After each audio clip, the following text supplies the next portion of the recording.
So hi guys, welcome back to my to videos. तो इस video में दोस्तों डिस्कस करने वाले हैं यहाँ पर कुछ इंपॉर्टेंट कंपनीज़ को और उनसे रिलेटेड कुछ इंपॉर्टेंट अपडेट्स हैं जिसकी बात करेंगे इस वीडियो में।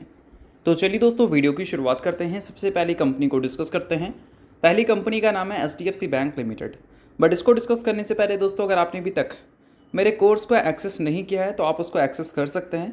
अगर आप स्टॉक मार्केट में एक लंबे समय तक टिकना चाहते हैं और स्टॉक मार्केट को सीखना चाहते हैं, तो फिलहाल जो स्टॉक मार्केट से रिलेटेड जो कोर्स हमने प्रिपेयर किया है उसमें अभी आपको अप टू 80% का डिस्काउंट मिल रहा है। इसको एक्सेस करने के लिए डिस्क्रिप्शन में आपको मेरे व्हाट्सएप का लिंक देखने को मिल जाएगा। लिंक के थ्रू जाकर वहाँ पर आप मुझे मैसेज कर सकते हैं। इससे रिलेटेड कंप्लीट डिटेल्स मैं आपको वहाँ पर दे दूँगा। और कोर्स को लेने के बाद किसी भी तरह का डाउट्स एंड क्वेरीज अगर आपको होती है तो उसके लिए भी आपको कोई टेंशन लेने की ज़रूरत नहीं है। लाइफ टाइम तक आपको फ्री गाइडेंस भी मिलने वाली है। तो डिस्क्रिप्शन में आपको लिंक देखने को मिल जाएगा। लिंक के थ्रू जाकर आप मुझे व्हाट्सएप पे मैसेज कर सकते हैं। कोर्स से रिलेटेड कंप्लीट डिटेल्स मैं आपको वहाँ पर भेज दूँगा। तो चलिए दोस्तों टॉपिक पे वापस आते हैं। बात करते हैं HDFC बैंक से रिलेटेड कुछ इंपॉर्टेंट न्यूज़ एंड अपडेट्स के बारे में। सो दोस्तों फिलहाल HDFC बैंक ने क्लियर कर दिया है कि इसके अपकमिंग नंबर यानी कि Q4 के अर्निंग्स कौन से दिन आने वाले हैं। तो दिन की बात करें तो ऑब्वियस सी बात है कि HDFC बैंक के नंबर अगर आ रहे हैं तो वो हमें सैटरडे ही देखने को मिलेगा। बट डेट की बात कर लेते हैं।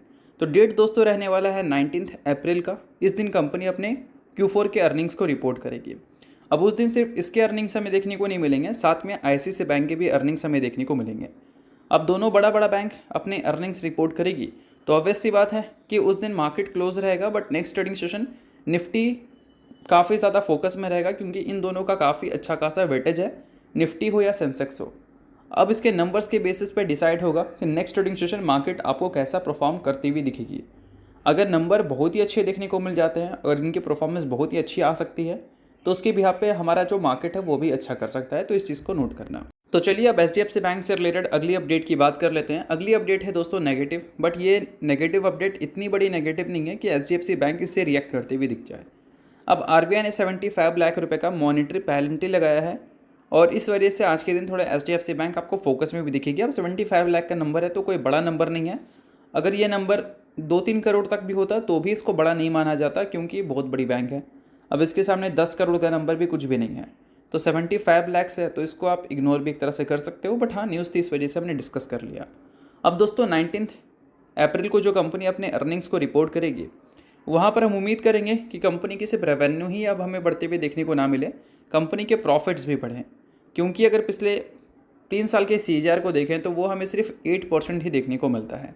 तो काफ़ी टाइम से HDFC बैंक में कुछ खास रिटर्न्स तो बनते हुए देखने को नहीं मिली है। अब उसका बहुत सारे रीजंस हैं जिसमें एक रीज़न बोल सकते हैं इनका ग्रोथ भी है। अब आफ्टर मर्जर कंपनी के नंबर्स अगर देखा जाए तो कहीं ना कहीं अट्रैक्टिव हमें ज़रूर देखने को मिले हैं। कंपनी के रेवेन्यू 31% से ग्रो किए हैं पिछले 1 साल में और वही प्रॉफिट में करीब हमें 18% की ग्रोथ देखने को मिली है।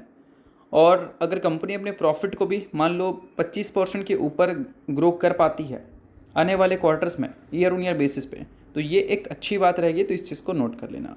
तो चलिए अब डिस्कस करते हैं अगली कंपनी को जिसका नाम है दोस्तों डिक्सन टेक्नोलॉजीज़ लिमिटेड। अब दोस्तों आप सभी को पता है कि डिक्सन टेक्नोलॉजी से रिलेटेड अगर कोई न्यूज़ आएगी तो जॉइंट वेंचर से रिलेटेड आएगा या फिर ऑर्डर से रिलेटेड आएगा या फिर पार्टनरशिप से रिलेटेड। और एक अनदर न्यूज़ हमें सुनने को मिल रही है जो कि फिर से हमें जॉइंट वेंचर से रिलेटेड ही देखने को मिल रहा है। मेंशन है दोस्तों कि डिक्सन टेक्नोलॉजी ने फॉर्म किया है जॉइंट वेंचर किसके साथ मिलकर, सिग्निफी इनोवेशन के साथ मिलकर। अब ये जो जॉइंट वेंचर फॉर्म किया गया है ये किस लिए फॉर्म किया गया है तो इसके रीजंस भी मेंशन है। To manufacture lighting product and accessories in India, यानी कि इंडिया में लाइटिंग प्रोडक्ट्स एंड उनसे रिलेटेड जो एसेसरीज होते हैं उसकी मैन्युफैक्चरिंग के लिए डिक्सन टेक्नोलॉजी ने सिग्निफी इनोवेशन के साथ जॉइंट वेंचर क्रिएट की है।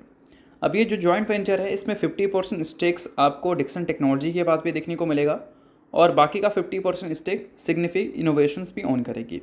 तो न्यूज़ अच्छी है। इस न्यूज़ की वजह से कहीं ना कहीं बिजनेस को फ़ायदा होगा, एक न्यू प्रोडक्ट कंपनी के पोर्टफोलियो में ऐड होगा जिससे अल्टीमेटली कंपनी के जो ग्रोथ है उसको बढ़ावा ही मिलने वाला है। अब अगर पिछले 1 साल की दोस्तों बात करें तो ऑब्वियस सी बात है कि कंपनी ने काफ़ी अच्छे ग्रोथ हमें दिखा रखे हैं। और अभी करेंटली जो कंपनी का वैल्यूएशन है, current price to earning multiples 120 के आसपास का है। पहले 200 के ऊपर हमें देखने को मिलता था। तो 120 के आसपास का वैल्यूएशन है। इसको हम महंगा सस्ता तब बोलेंगे जब कंपनी पहले ही वाली ग्रोथ आगे भी रिपीट कर सके।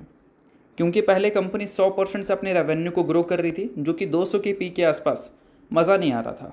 बट अगर 120 के पी के आसपास ये कंपनी 100% से अपने रेवेन्यू को, प्रॉफिट को ग्रो कर पाती है तो फिर इसको अच्छा नज़र से देखा जाएगा, यानी कि डिक्सन टेक्नोलॉजी को फिर माना जाएगा कि एक हाई ग्रोइंग कंपनी है। तो वैल्यूएशन का खेल होता है, तो वैल्यूएशन के हिसाब से अगर हम देखें तो डिक्सन टेक्नोलॉजी थोड़ी अट्रैक्टिव दिख रही है, बट ये अट्रैक्टिव तभी ज़्यादा दिखेगी जब डिक्सन टेक्नोलॉजी अपने पास्ट ग्रोथ को आगे भी रिपीट कर सके। अब जो नंबर्स कंपनी ने दोस्तों अब तक दिखाए हैं उसमें काफ़ी बड़ा कंट्रीब्यूशन हमें मोबाइल डिवीज़न से भी देखने को मिला है, और उसमें अभी भी कंपनी के पास अच्छे खासे ऑर्डर बुक हैं। अब ऑर्डर बुक अच्छे खासे हैं तो इसका मतलब उम्मीद हम कर सकते हैं कि आगे भी कंपनी अच्छी ग्रोथ रिपोर्ट करने में पूरी सक्षम रह सकती है। तो चलिए अब डिस्कस करते हैं अगली कंपनी को। नाम है दोस्तों पॉलीकैब इंडिया लिमिटेड। अब पॉलीकैब से रिलेटेड अभी पिछले कुछ टाइम में काफ़ी सारी न्यूज़ हमें सुनने को मिली है, जिसमें कुछ न्यूज़ अल्ट्राटेक से रिलेटेड हमें सुनने को मिला था, तो कुछ न्यूज़ अडानी से रिलेटेड हमें सुनने को मिली थी। बट फिलहाल अगर देखा जाए तो उन सारी चीज़ों का असर ऑलरेडी पॉलीकैब में हो चुका है। वैल्यूशंस करेक्ट हो चुका है, 30 के वैल्यूशंस गिरकर 60 का वैल्यूशन गिरकर 40 के आसपास आ चुके हैं, और अभी पिछले 5 साल का जो मीडियन पी है उसके आसपास इसका करंट पी भी हमें देखने को मिल रहा है। अब वैल्यूशंस गिरता तब है जब वैल्यूशंस महंगा लगने लगता है फ्यूचर के ग्रोथ के हिसाब से।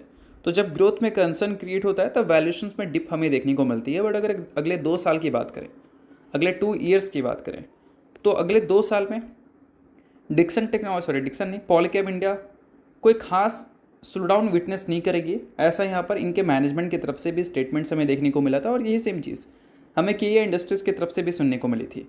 बताया गया था कि ये मार्केट काफ़ी बड़ा मार्केट है, तो कोई बड़ा प्लेयर भी उतरता है तो कोई खास प्रॉब्लम हमें देखने को मिलेगा नहीं।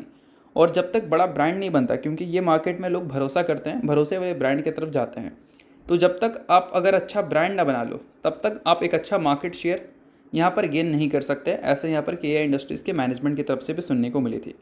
तो इन सारी चीज़ों के बाद एक तरह से इन्वेस्टर्स को थोड़ी सी होप मिली थी, बट उसके बाद अडानी की न्यूज़ की वजह से वापस से इन्वेस्टर एक कंसर्न क्रिएट कर चुके हैं कि फिर से क्या वापस से वो वाली प्रॉब्लम हमें देखने को मिलेगी एशियन पेंट वाली, पॉलीकैब इंडिया या फिर केबल्स एंड वायर इंडस्ट्री में।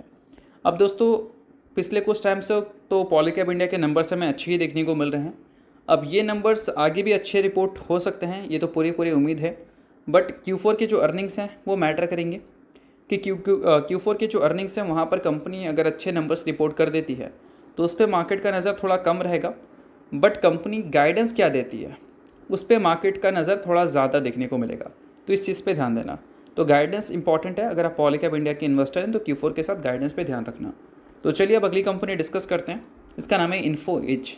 रिसेंटली दोस्तों 1:5 के रेशियो में कंपनी ने स्टॉक स्प्लिट का अनाउंसमेंट किया है, जिसमें कंपनी 1 शेयर के बदले अपने इन्वेस्टर्स को 5 इक्विटी शेयर दे रही है स्प्लिट के तौर पर। सो अगर आप इस कंपनी के इन्वेस्टर हैं तो बेशक आपके लिए काफ़ी अच्छी न्यूज़ है, इन्वेस्टर नहीं है इग्नोर कर सकते हैं। इस न्यूज़ थी इस वजह से मैंने बता दिया, बाकी किसी भी तरह का बाय सेल या होल्ड रिकमेंडेशन नहीं है। तो चलिए दोस्तों ये वीडियो यहीं तक था, करता हूँ। वीडियो आपको अच्छा लगा होगा, लाइक कीजिए, सब्सक्राइब कीजिए। वीडियो के लिए बहुत बहुत शुक्रिया।